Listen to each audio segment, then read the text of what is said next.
Bapak Ibu Guru dan seluruh siswa-siswi Sekolah Kristen Kanaan dimanapun berada. Salam damai sejahtera di dalam Tuhan Yesus Kristus. Kita bersyukur hari ini kita bisa kembali bersama-sama untuk renungan pagi. Dan di dalam nama Tuhan Yesus Kristus kita akan sama-sama kita renungan pagi dengan tema yaitu orang yang sukses. Berbicara tentang orang yang sukses, pasti juga akan kita dengar tentang pembicaraan orang yang gagal, ya. Dan di dalam kitab Lukas pasal yang ke-16 ayat yang ke-19 sampai 31, Tuhan Yesus pernah mengkisahkan sebuah peristiwa yang sangat luar biasa, yaitu dengan dua tokoh utama, yaitu ada orang kaya dan juga ada Lazarus, seorang pengemis, ya. Suatu standar keadaan yang sangat berbeda sekali.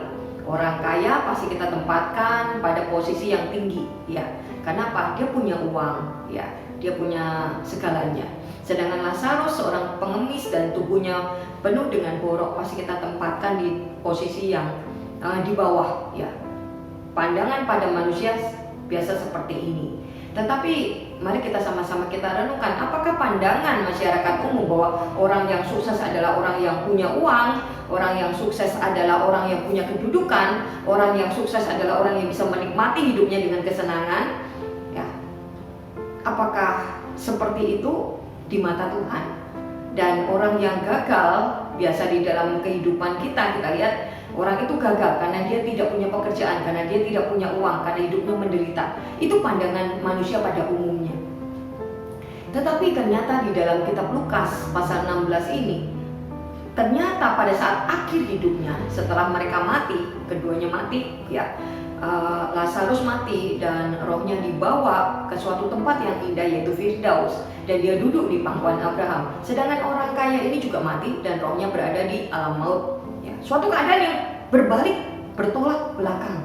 Pada saat di dunia orang kaya itu berada di atas, Lazarus ada di bawah. Tetapi pada saat akhir hidupnya, ya, Lazarus berada di tempat yang tinggi dan orang kaya itu berada di tempat yang sangat rendah dan sangat menderita.